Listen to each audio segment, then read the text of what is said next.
prensa con Gustavo Alegret. Con amor y paz, así quiere responder el presidente de México a las amenazas de Trump. Una respuesta efectiva. Joe Biden promete ser más respetuoso en su comportamiento con las mujeres. ¿Será suficiente para no limitar su futuro político? El gobierno de Trump estaría planeando asistencia económica a Venezuela para cuando Maduro salga del poder. Comienza Club de Prensa con Gustavo Alegret.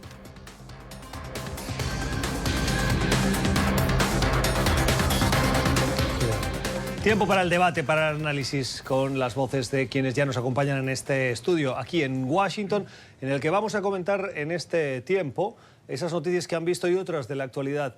Lo haremos hoy con Juan Carlos Hidalgo. Es analista político, es analista del Instituto Cato.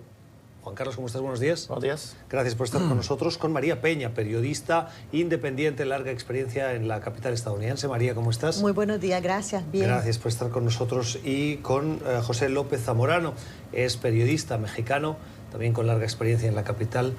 ¿Cómo estás, Pepe? Buenos días. ¿Qué tal? Buenos días. Gracias por acompañarnos. Vamos a empezar por esa amenaza insistente del presidente de los Estados Unidos, Donald Trump, del cierre de frontera. Un cierre de frontera que se podría producir en las próximas horas. Lo que hoy sabemos es que la secretaria de Seguridad Nacional, Kirstjen Nielsen, va a visitar El Paso, Texas, para conocer la situación de primera mano y que mañana quien viajará será el presidente estadounidense. Y como la reiteración de la amenaza se ha producido en las últimas horas, desde el pasado fin de semana hasta hoy, ya diversos centros de análisis y particularmente el sector económico empresarial está haciendo cálculos sobre el impacto que podría tener esta decisión, Pepe, que por lo que hemos visto la respuesta de Andrés Manuel López Obrador ha sido la de el amor y la paz, decía él, la prudencia en general, pero cuando uno ve el impacto que podría tener en el sector económico en los dos lados, pero por lo que respecta a México, un cierre de frontera tendría un impacto pues probablemente mucho mayor, porque la dependencia probablemente es superior, particularmente en la zona de frontera. ¿Está siendo una respuesta tranquila, excesivamente tranquila, frente a la gravedad de las consecuencias de un cierre de frontera? Bueno, yo lo respondería de esta manera, y no solamente creo sobre la frontera, porque el presidente ha estado, por ejemplo, también tuiteando y hablando retóricamente sobre, por ejemplo, el futuro del Tratado de Libre Comercio, haciendo amenazas, el tema de Centroamérica, etcétera, ¿no? La pregunta sería para mí muy elemental. ¿Debe cualquier gobernante político o víctima de la retórica de Donald Trump responder a todas y cada una de sus insinuaciones, provocaciones, actos de hostilidad y esta retórica rimbombante, ¿no?, que muchas veces borda con la mentira? En todos los casos, para mí la respuesta es no. No debe hacerlo. Ya hemos visto precedentes muy claros de que cuando ha ocurrido este tete a tete con él, le pasó a Justin Trudeau en Canadá, la cosa no salió nada bien. Ahora, la siguiente pregunta es: ¿debe cualquier gobernante o víctima de la retórica de Trump dejar pasar absolutamente todo lo que diga Trump, incluso cuando es una mal caracterización de las posiciones políticas, de las acciones de gobierno o de la verdad? Y la respuesta también es ahí, absolutamente no. Entonces yo creo que es una línea muy fina donde me parece a mí que un gobernante, el que sea, en este caso López Obrador, debería dejar pasar, como lo ha estado haciendo, esos actos de provocación hostil que representan opiniones del presidente, ¿no? Cuando dice que hay una emergencia nacional en la frontera o que el TLC es el peor acuerdo de toda la historia, es su opinión, es su punto de vista. Pero cuando dice que México no está haciendo nada para combatir, por ejemplo, el ingreso de indocumentados, cuando dice que México no está haciendo nada en otros temas de migración, seguridad nacional, me parece en lo personal que sí debería haber una respuesta más puntual. ¿Esto quiere decir que haya un diálogo, una confrontación de tweets entre los dos presidentes? No. Creo que hay otros mecanismos a través de los cuales el gobierno mexicano, a través de la Cancillería, lo puede hacer, y ya lo ha hecho. Por ejemplo, el canciller Marcelo Ebrard respondió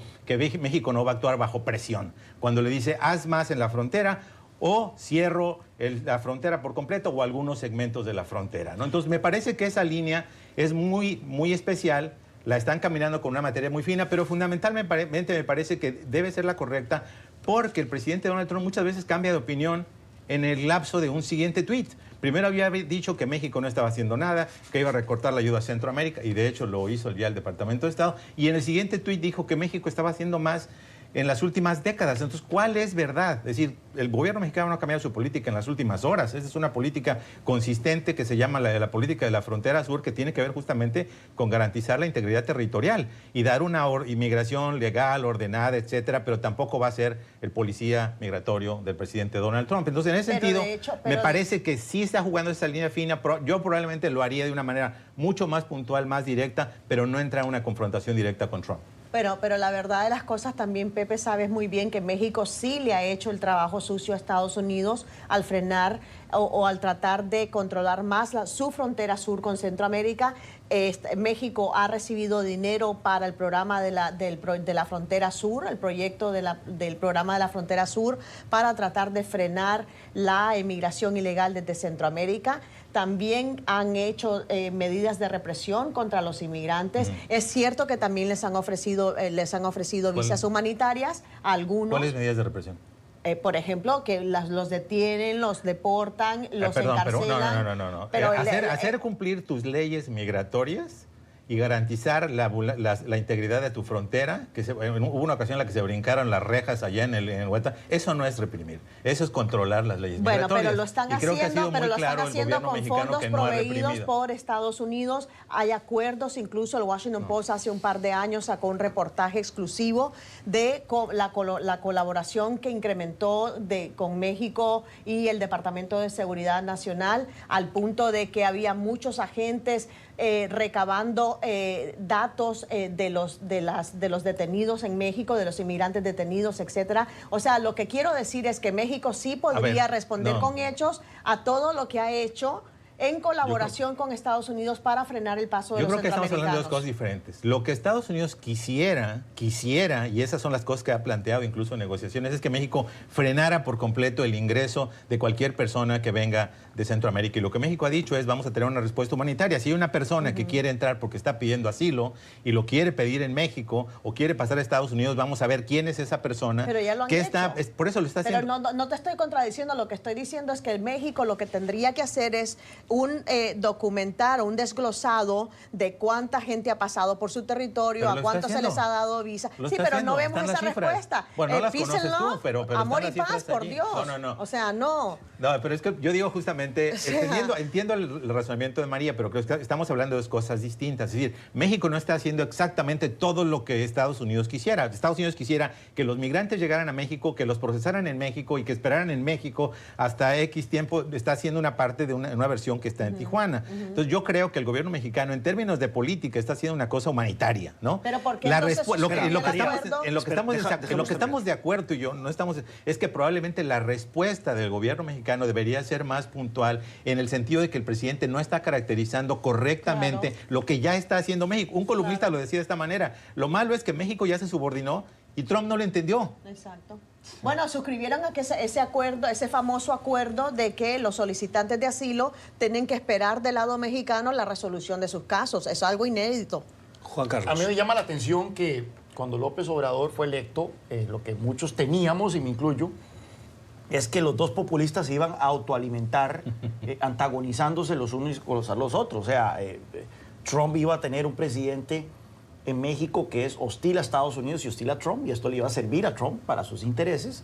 Y lo mismo iba a ocurrir con AMLO. AMLO iba a tener, como todo populista, el enemigo externo que necesita, y estos ataques le iban a caer como anillo al dedo a AMLO. Pero vemos a un AMLO bastante ecuánime. Ahora bien, está apenas empezando, tampoco es que podemos tirar las campanas al vuelo. Faltan 5 años y 9 meses de su mandato. Vamos a ver qué pasa cuando la economía mexicana empiece a tambalear y demás, pero por el momento vemos un AMLO bastante ecuánime, guardándose sus ganchos y más bien dirigiéndoselos al rey de España. En ese sentido, creo yo que todo bien.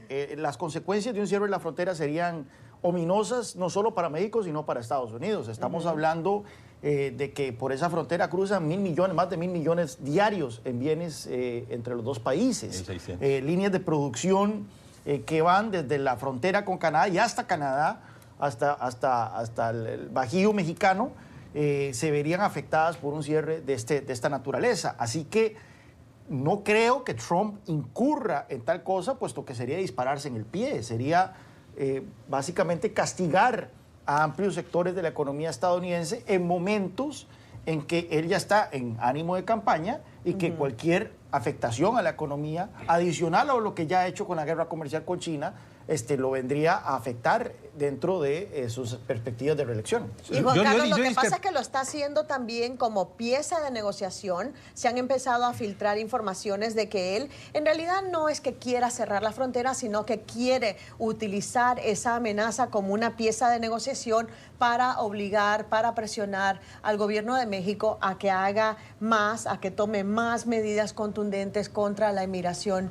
ilegal desde Centroamérica. Brevemente, yo discreparía con Juan Carlos porque, número uno, ya hizo el cierre de la frontera, lo hizo en la garita de San Isidro, la garita más transitada del mundo, lo hizo por unas horas y provocó un verdadero caos, pero lo utilizó él retóricamente, ¿no? A mí me parece que sí lo haría por una... Dices él, es el presidente Trump. Lo haría por una razón. Al presidente Trump hemos visto en otros casos también que no le preocupa mucho el impacto que tiene para el país, para la seguridad, sino para su propia imagen. Y en la medida que él vea que de esto puede sacar un redituamiento político personal, es como el jugador de póker, seguirá escalando las amenazas y las acciones hasta el punto de que se vea bien en su desenlace, ¿no? Bueno, vamos a cambiar de asunto. Este es un tema que desgraciadamente no va a ser simplemente noticia de hoy. Mañana vamos a tener a Trump en la frontera. La semana que viene vamos a continuar hablando. Si se confirma esa amenaza, probablemente esa frontera se cierre y tendrá un impacto en la parte económica, en la parte humana. Es un tema que forma parte de esta presidencia. Pero otro que ha formado parte de estos primeros meses o estos casi 2 años de presidencia es la investigación del fiscal Robert Mueller. Saben que este fiscal ha investigado las posibles conexiones de lo que fue la campaña del presidente Trump, entonces candidato, y el entorno del Kremlin, y además ha investigado una posible obstrucción a la justicia. Bueno, presentó ese informe de 300 páginas hace un par de semanas, y el fiscal general, que es quien tenía la potestad de recibirlo y quien tenía la potestad y tiene la potestad de hacerlo público, hizo un informe de 4 páginas, 300 páginas, 4 páginas, y en esas 4 páginas le dijo al Congreso: el informe revela, 1, que no hubo conspiración de la campaña de Trump con el Kremlin para influir en las elecciones, y 2, que de acuerdo al informe de Mueller, lo que no consigue constatar el informe es que hubo conspiración o obstrucción a la justicia, disculpen, pero tampoco lo exonera. Bueno, 2 periódicos de referencia en Estados Unidos, el Washington Post y el New York Times, publican hoy, Juan Carlos, declaraciones de oficiales de diversos funcionarios, altos funcionarios y conocedores o familiarizados con ese informe, que dicen textualmente que el informe, el resumen de William Barr, el fiscal general, al Congreso, no es preciso en describir la gravedad del contenido del informe, y que el informe original es mucho más perjudicial para el presidente que el resumen hecho público por William Barr. Seriosísimo esto, porque no estamos en una república bananera, y William Barr no tampoco es que tenga una reputación de ser un partisan hack como sí lo era su predecesor, ¿verdad? Que sí era un tipo mucho más tribalista en política. William Barr ocupó esta misma posición bajo la presidencia de George Bush padre, que es un tipo que se ve como un patricio de la política ya ahora que después de los años. Y entonces resulta sorprendente 2 cosas. Primero, que si esto es cierto, cuando salió este resumen de 4 páginas, muchos dimos por descontado que lo que decía, tal vez podría haber algunos bemoles, pero que lo decía era básicamente lo que venía en el informe. Ya si esto es cierto, yo creo que William Barr se está exponiendo entonces a posible algún tipo de sanción por parte del Congreso, hasta un impeachment podría ser, un juicio político por parte del Congreso, en caso de que en verdad haya masajeado. Y ahora bien, qué ingenuidad la de William Barr pensar que él podría maquillar en un resumen de 4 páginas el informe, y que el informe en su enteridad o la mayor parte de él no iba a salir a la luz eventualmente, a las pocas semanas o a los pocos días. Ya los demócratas han emitido una orden para que ese informe se entregue a la Cámara de Representantes. Así que, no sé, o sea, me sorprende el deterioro de normas básicas y de convenciones básicas que han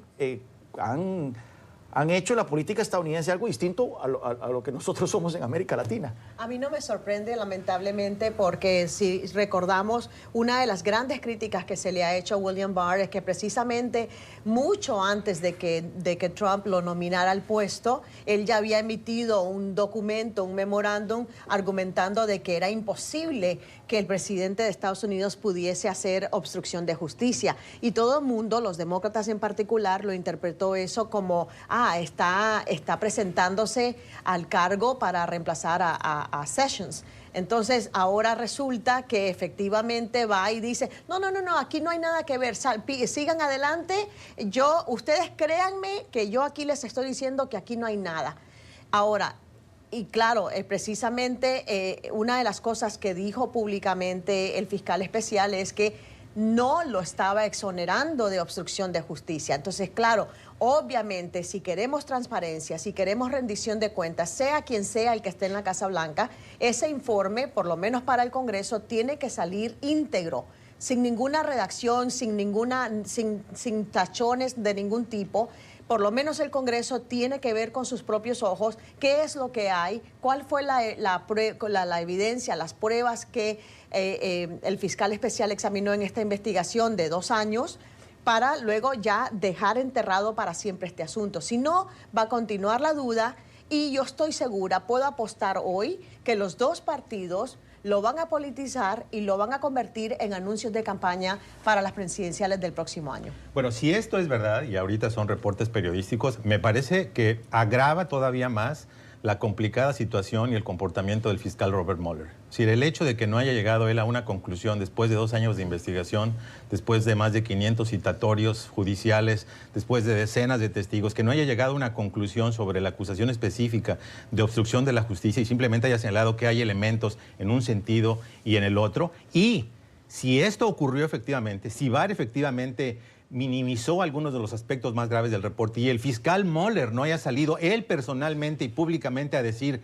que había una mala caracterización de su reporte, me parece que arroja una más mala luz hacia Mueller, que tiene esta reputación intachable y centrista y neutral y objetivo, imparcial, que en Barr, que de alguna manera tiene una caracterización más o menos conservadora. Ahora, yo creo que obviamente esto se salva cuando se dé a conocer el reporte y no me sorprende que se den a conocer estos reportes ahora porque es una presión adicional para Barr. Ahora lo están poniendo contra la pared y contra la esquina diciendo, tú minimizaste el reporte, la gravedad del reporte, ahora tienes una responsabilidad aún mayor de demostrar que no lo hiciste haciéndolo público de la manera más transparente y amplia posible. Pero yo no sé si dentro de las normas de etiqueta, y bueno, no sé, no es bien visto, no le corresponde a Mueller salir a decir eso. Público, te ¿no? lo pregunto a ti, Juan Carlos, si tú como analista del Instituto Cato haces un informe y una persona de tu instituto hace una mala caracterización de tu reporte, ¿no tendrías tú el derecho de decir lo que dice el sumario de mi reporte no es correcto, no se apega a la verdad? Si hay una regla de confidencialidad, no. O sea, si hay una regla que me exige que ese reporte es privado, yo te lo entrego a vos y que vos tenés que decidir qué haces con él, pero yo nada más cumplo con mi obligación. Pero en este caso estamos hablando de un comportamiento que tiene que ver con el futuro de la República. Yo creo que es su obligación constitucional salir a decirse... Es que Barr no ha salido a hacer ninguna acusación contra Mueller para que él tenga que salir a defenderse, y yo estoy de acuerdo contigo. Si el protocolo era, yo voy a entregar este informe, allá tú lo que quieras hacer con él, se lo entregas o no se lo entregas al Congreso, lo archivas por ahí para siempre y que nunca se sepa la verdad de lo que pasó, aunque los servicios de inteligencia sí dijeron contundentemente que Rusia interfirió en las elecciones. Es decir, queda esa duda en el aire. Pero ese no fue el objetivo. Pero vamos a ver. Aquí no estamos hablando de si Rusia interfirió. Pero es que no le correspondía a Mueller venir a estar peleando en público con Barr si lo que dijo o no dijo de su informe es falso o verdadero. Yo creo que en eso, ya por eso precisamente es otro argumento para que el Congreso reciba este informe en su totalidad. Estoy de acuerdo, pero si tú haces un informe que te lo encarga el Congreso, y sacas unas conclusiones, se lo entregas de acuerdo al procedimiento al fiscal general. Y el fiscal general hace una interpretación errónea de lo que tú has hecho. En algún momento, Mueller podría salir a decir, yo creo que oiga, es que ya van a preparar audiencias. Exacto. Le corresponde al Congreso llamar a Mueller y yo creo que si lo llaman, Mueller va a ir y va a hablar. Bueno, de hecho, yo creo que tú sabes que un comité que hable legislativo... primero uno y luego te dejamos acabar a Juan Carlos. No, yo creo que él se está conduciendo como corresponde. Exacto. Le pidieron este informe, él lo entrega a sus superiores y ahora queda a la espera de que el informe se haga público o que lo llamen a él a testificar. Y ahora otra cosa es que el Congreso no fue el que encargó este informe, el fiscal especial fue designado por el Departamento de Justicia para llevar a cabo esta investigación. Pero dicho eso, un comité del Congreso ya aprobó que una citación judicial para que el Departamento de Justicia entregue ese informe lo más pronto posible. Con el voto en contra de los republicanos. Entendible. Y los 24 votos a favor de los demócratas. Exacto. Ahí discrepamos, obviamente, es sano discrepar, sin embargo, sí me parece que el señor Mueller tiene una responsabilidad muy alta, independientemente que sea legal, en este pueblo todo es político, esas filtraciones tienen una intencionalidad política. ¿Por qué las hacen en este momento y no la hicieron 2 días después que sacó el reporte Barr, si son miembros del equipo? Claramente hay una lucha interna y probablemente esto tiene que ver porque están viendo presiones internas para que el reporte salga muy redactado, con muchas tachaduras, y probablemente esa es una manera de presionar a que sea lo más transparente posible. Ahora bien, el argumento de la Casa Blanca y de la gente que simpatiza con la Casa Blanca es que hay ciertas cosas que no se pueden revelar en ese informe. Eso es correcto. No tengo claro qué son, pero al parecer sí hay... Privilegio ejecutivo, sí, pero no solo, deliberaciones internas que no tienen que salir a la luz, etcétera. Cuestiones de inteligencia. De inteligencia, los métodos y fuentes de inteligencia. Ahora bien, eso no significa que no se pueda compartir esto con el Comité de Inteligencia. El Comité de Inteligencia de por sí maneja información que no puede salir a la luz pública. O sea, todo sistema legal tiene sus... vericuetos. No, sus barreras para proteger a los ciudadanos, en el fondo, para la aplicación correcta de la justicia. En el caso del informe de Mueller, lo que dice la Fiscalía General es que tiene que proteger las maneras de la obtención de información, para no dar pistas en futuras investigaciones, y sobre todo proteger información confidencial y que afecte a terceros que han quedado exonerados. En todo sistema, cuando hay una investigación policial o judicial, si tú no estás finalmente acusado porque no hay pruebas, tu nombre no aparece en los informes para proteger tu honor y tu credibilidad. Otra cosa es que se presenten cargos contra ti y esos cargos sí son públicos. Esas 3 cosas son las que el fiscal, de acuerdo a ese informe que tiene absoluta transparencia, tiene que proteger para honrar a las fuentes de inteligencia. Y no hay que olvidar que la investigación del fiscal especial es una caja de Pandora. Es decir, si durante el curso de la investigación se encuentran elementos de criminalidad que son distintos al de la fuente original de la investigación, que en este caso era colusión y obstrucción de la justicia, él tiene la obligación de presentarlos. Hay 34 personas que ya están acusadas como derivación de esta investigación. Entonces puede ser que hay elementos que, aunque no fundamenten sólidamente la obstrucción de la justicia, sí hay elementos que arrojen en mala luz la conducta del presidente. Pero Juan Carlos, cerramos contigo. Eso es lo interesante de estas investigaciones. Usualmente uno tiene un crimen y pone a un fiscal para investigarlo. Aquí tenemos un fiscal en busca de crímenes y se puede encontrar cualquier cosa, desde evasión de impuestos, de todo. Exacto. Hasta las obstrucciones de justicia producto de la investigación misma. Por eso es que toda esta gente salió acusada, algunos ya van a cumplir sentencias carcelarias, etcétera, ¿no?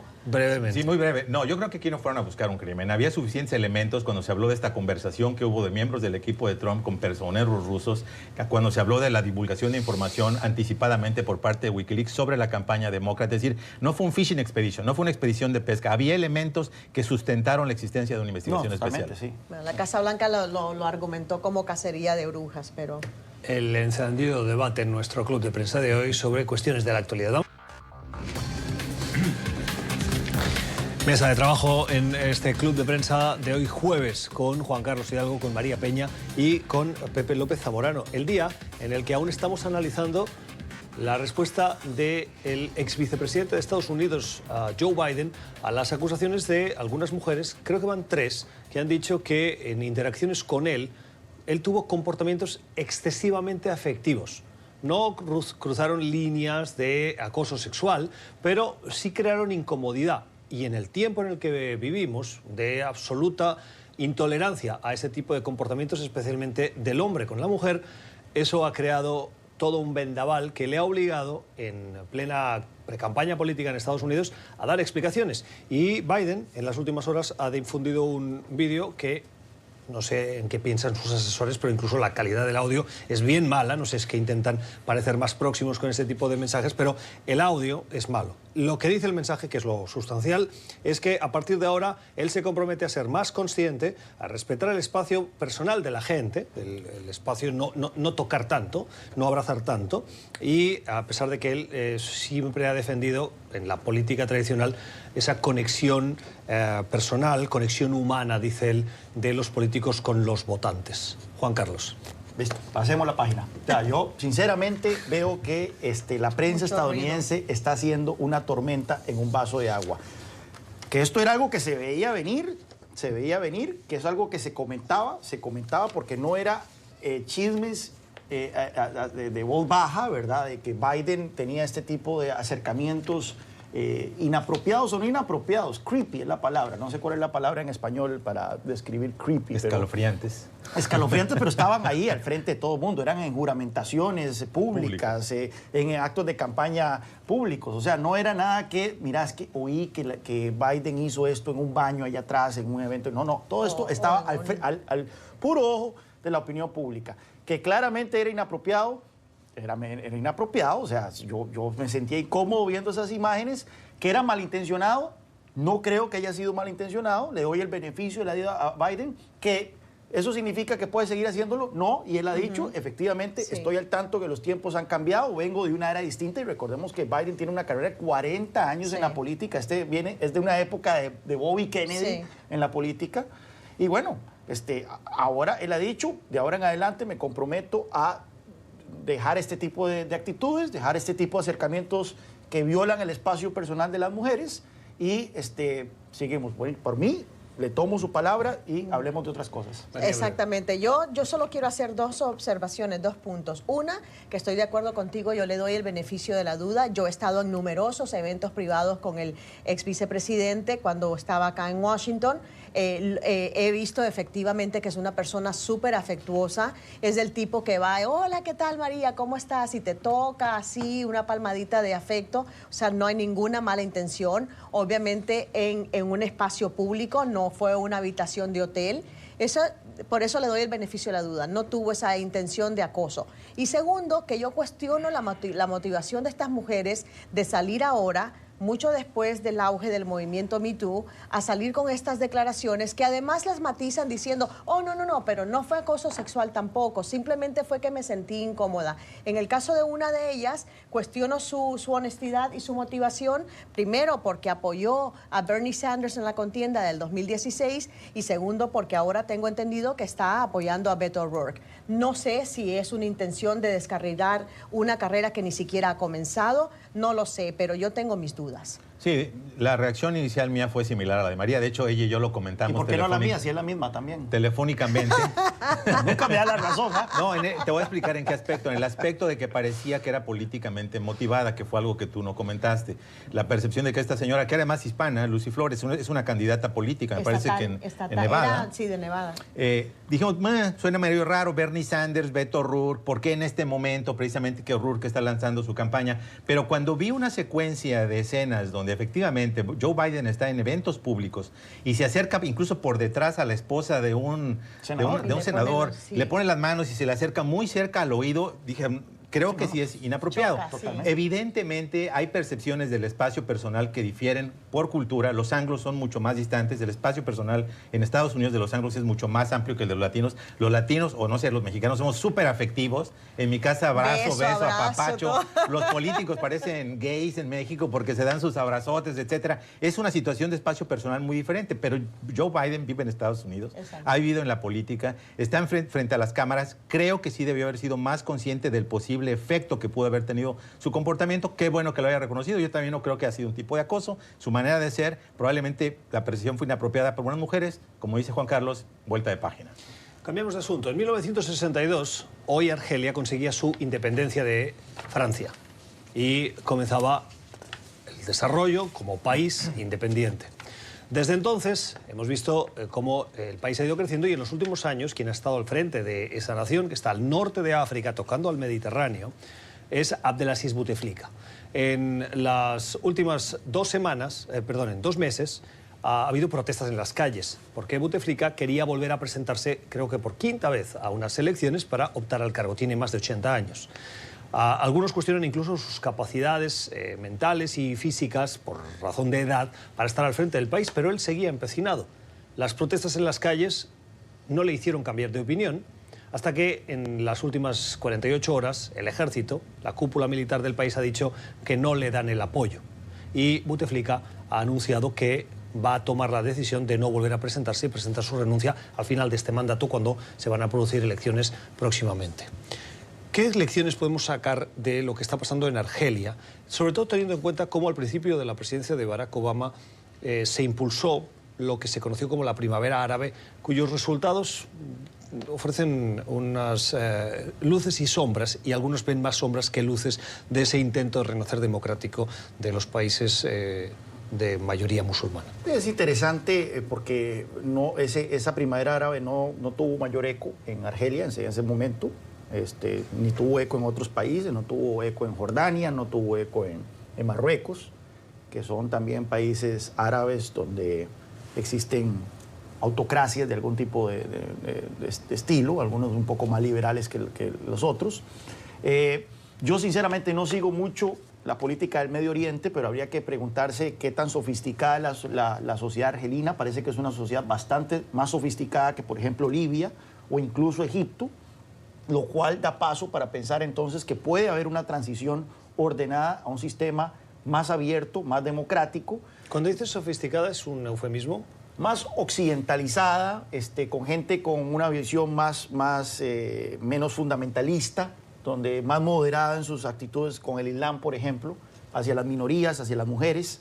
Eso es lo que yo me refiero. Por ejemplo, Irán es interesante, pero Irán, a pesar de tener a los ayatolas en el poder, es una de las sociedades más sofisticadas del Medio Oriente. Es una sociedad incluso que practica la democracia, una democracia altamente controlada, dirigida por los ayatolas, donde los ayatolas escogen quién se pueden presentar, y por supuesto que solo se permiten candidatos que apoyen los preceptos de la Revolución Islámica, pero aún así es una sociedad bastante occidentalizada en muchos aspectos. Habría que ver si Argelia calza con eso. Recordemos que fue una colonia francesa por muchísimos años, tuvo una cruenta guerra de independencia, pero podría ser el caso, entonces, que estemos ante la posibilidad de una transición ordenada. Lo más ordenado que ha habido en la primavera árabe fue Túnez, que tiene una democracia imperfecta, con partidos islamistas en el gobierno, pero islamistas moderados, y bueno, Túnez se ha mantenido como un país estable dentro de los preceptos de una democracia. Lo que hay que tener cuidado aquí es estos llamados a hacer tabula rasa, ¿verdad? A que se vayan todos, porque ahí sí entonces es donde se crean estos vacíos que son llenados rápidamente por los extremismos. Pepe. Sí, yo creo que uno de los riesgos precisamente es hacer una mala interpretación de lo que ocurrió. Qué bueno que salieron las protestas a la calle, pero la verdad parece que lo que definió un poco fue la posición de los generales, ¿no? Y ese es el riesgo, ¿no? Como dice Juan Carlos, ojalá todo se lleve a través de cauces institucionales y que los generales no sientan la tentación, porque ha ocurrido en otros países, por ejemplo, ¿no? De buscar tomar un papel protagónico, tratar de encauzar la transición y en realidad ser el poder tras el trono. Por ejemplo, tampoco sería interesante que se ocurriera lo que pasó en Turquía, que cuando hay un problema de crisis política se aprovecha los poderes fácticos para acabar con la disidencia, con los rivales políticos, de tal manera que hacen toda una limpia política, ¿no? Ojalá se siga por los cauces institucionales. Parece que hay un camino muy claro, un interinato, convocatoria de elecciones en 90 días. En la medida que sea de una forma transparente y estable, me parece que será un buen desenlace. El hecho de que los generales le hayan dado la espalda a Bouteflika, se pueden sacar paralelismos de lo que podría pasar o debería pasar, o muchos creen que tendría que pasar en Venezuela y Nicaragua. No sé si es la misma condición, es decir, en este caso sí, aparentemente, y no me considero un experto en la situación en Argelia, aparentemente los generales sí tienen un poder muy importante, al grado que cuando el jefe del Estado Mayor, Ahmed Gaid Salah, básicamente dice tienes que irte de manera inmediata, el hombre renunció al otro día. Esto te demuestra que sí, el poder militar de alguna manera está apuntalando al régimen. No sé si esa misma situación aplica en el caso de Venezuela. María. A mí lo que me preocupa es precisamente lo que hemos estado discutiendo acá, que sea una transición ordenada, porque estaba leyendo informes de que el que ahora tendría que asumir en este periodo de transición, Abdelkader Ben Salah, es un férreo aliado de Bouteflika. ¿no? La salida de Buteflika es apenas o sea, el que comienzo. todo cambie para que no cambie nada. Exacto, ese es uno de los temores porque habría que ver qué es lo que sucede cuando se convoquen esas elecciones. La salida de Buteflika yo creo que es apenas el comienzo de un nuevo capítulo en este drama que vive Argelia. Ahora bien, no nos engañemos, Buteflika no está no está gobernando, o sea, el tipo está incapacitado. Está muy enfermo, además. Tuvo un derrame creo que en 2013, 2014 y nunca ha dado un discurso desde entonces ni se le ve en televisión pública. Y es probable que ni siquiera esté ruedas. en sus 5 sentidos. Es una camarilla que gobierna con una foto de Buteflika, sí, literalmente. Pero, ¿sabes? El problema es esto, que ahora están pidiendo... tiene 77 años. La gente está diciendo que no les basta con que él salga del poder, sino que quieren derrocar a todo este entramado de la oligarquía que está en Argelia. Yo creo que eso también es un extremo con muchos riesgos. Aquí, para contestar tu pregunta sobre si hay algún tipo de paralelismo, habría que ver qué tan cleptocrático es el régimen, ¿verdad? Claramente es una camarilla gobernante que probablemente tiene sus negocios y quiere proteger sus intereses. Habría que ver qué es el grado de criminalidad en el que incurren y en el cual la alternativa para ellos de salir del poder o de perder el poder es ominosa, que es el caso en Venezuela. Sabemos que estamos ante una camarilla tan criminal, tan corrupta, que para ellos salir del poder no es como Buteflika, que probablemente se va entonces a una hacienda con una pensión del gobierno a disfrutar sus últimos días. No, en Venezuela la alternativa es tener que irse del país, sí. Solo a Cuba o Rusia les queda, o tener que enfrentar la justicia en Venezuela. Exacto. Pausa en el club de prensa de hoy con las opiniones de nuestros analistas, de Juan Carlos Hidalgo, de María Peña y de Pepe López Zamora. Ya. Seguimos en Club de Prensa hablando de Estados Unidos, pero también de Venezuela. Diversas informaciones periodísticas explican hoy que la Casa Blanca está preparando discretamente un paquete de ayuda para cuando Maduro salga del gobierno de Venezuela, y contribuirá a la recuperación del país. Esto por parte de la administración. También el legislativo está avanzando diversas propuestas. En las últimas horas hemos conocido que legisladores republicanos y demócratas se ponen de acuerdo también para ayudar en esa eventual salida de Maduro con un paquete de ayuda que podría llegar, María, a los 400 millones de dólares. Sí, bueno, lo curioso es que ni la Casa Blanca no ha dado muchos detalles sobre qué comprendería este paquete de ayuda. Obviamente lo que está claro es que el país va a necesitar una tremenda infusión de dólares para su reconstrucción.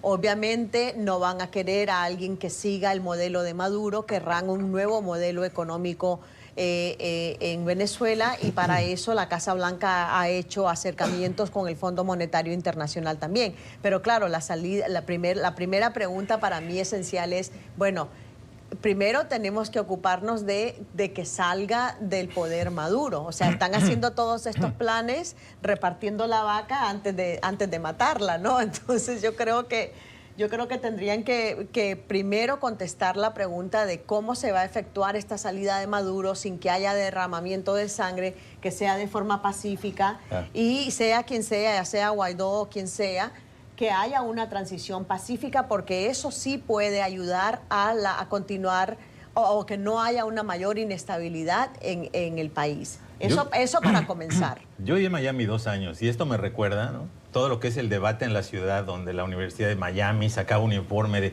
qué va a pasar cuando salga Castro, ¿no? Y luego hacían análisis de cómo llegaría la inversión y qué papel jugaría el exilio. Y se le pasaban con estos debates interminables que francamente a mí se me hacían totalmente infructuosos. Y como ha visto, pues sigue el poder, el castrismo sigue en Cuba, aunque no estén necesariamente los Castro formalmente al frente, ¿no? Me parece esto un ejercicio muy ocioso y muy arrogante que Estados Unidos esté desde aquí y desde ahorita tratando de crear escenarios y presuntos apoyos para Venezuela.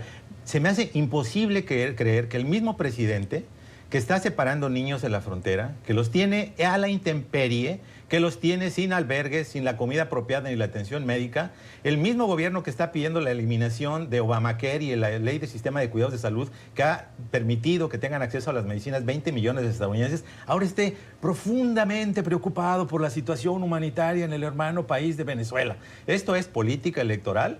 Básicamente, estás lanzando nuevamente carne al sur de la Florida, a los venezolanos, a los cubanos, etcétera, etcétera, y no me parece absolutamente nada serio.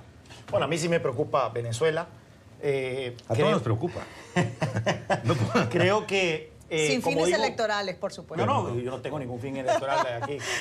Como dijo Lech Walesa, creo que fue el expresidente polaco, es más fácil hacer una sopa de mariscos de una pecera que hacer una pecera de una sopa de mariscos.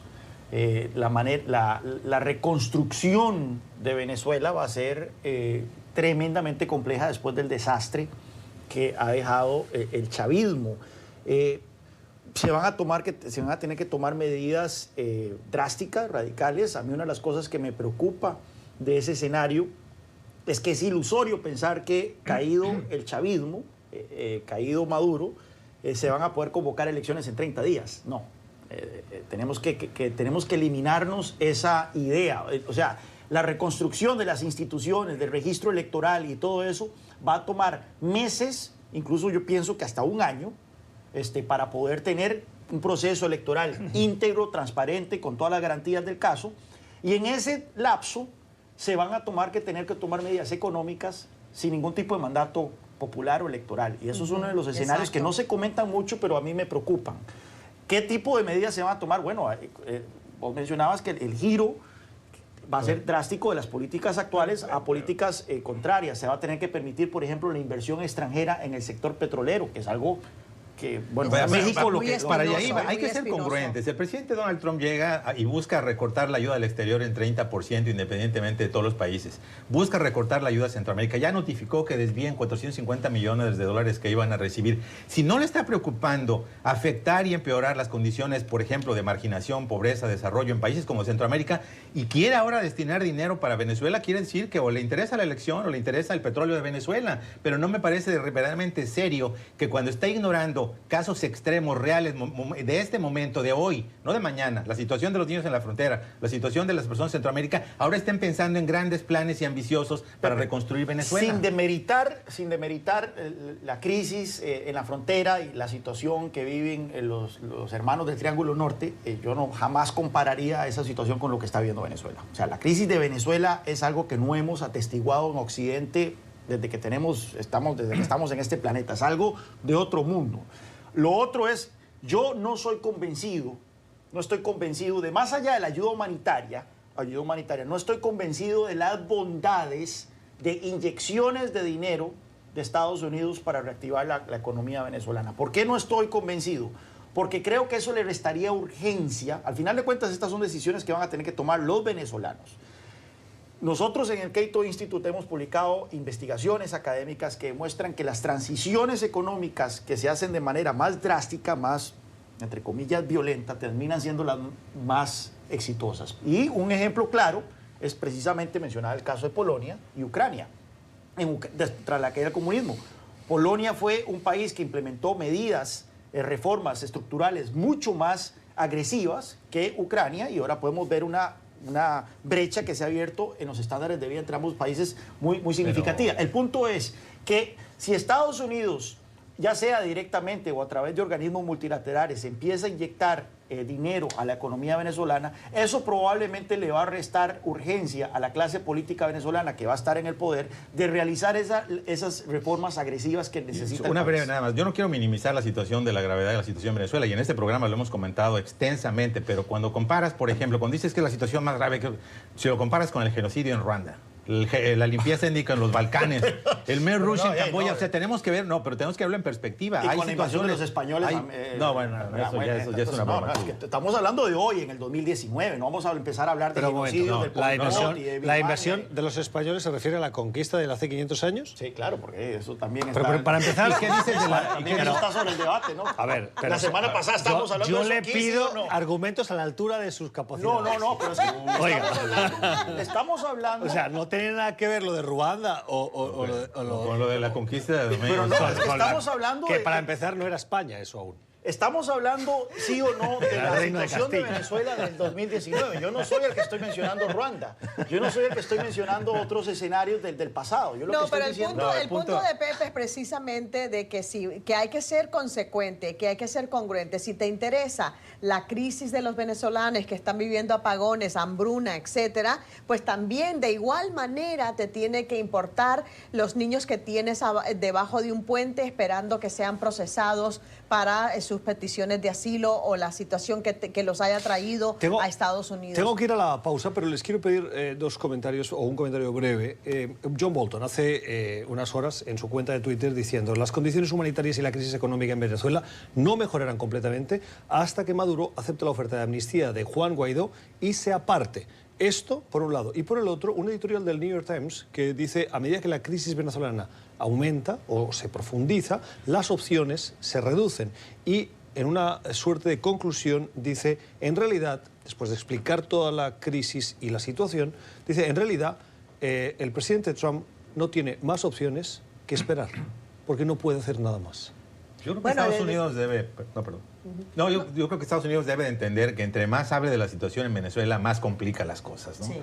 Cuando el presidente Trump habló de la posibilidad de la opción militar, todo está sobre la mesa, lo que generó fue una reacción muy adversa en América Latina. Cuando estamos hablando de estos planes de reconstrucción, generas nuevamente la sombra del intervencionismo yanqui en la región, ¿no? Una cosa que ya se había apartado. Entonces yo creo que Estados Unidos debería justamente esperar y guardar silencio. 10 segundos. Yo estoy de acuerdo con él también, porque de hecho hay factores, hay sectores que quieren una intervención militar ya, pero yo creo que todo el mundo, el consenso es que eso no es realista y es contraproducente. Pausa y regresamos en este Club de Prensa. Vamos a hablar de lo que se conoce como opción nuclear. Los republicanos están cansados de esperar a que se aprueben las propuestas de nominación de jueces a cortes inferiores en el país, que tienen que pasar por el Senado, porque los demócratas parece no están por la labor.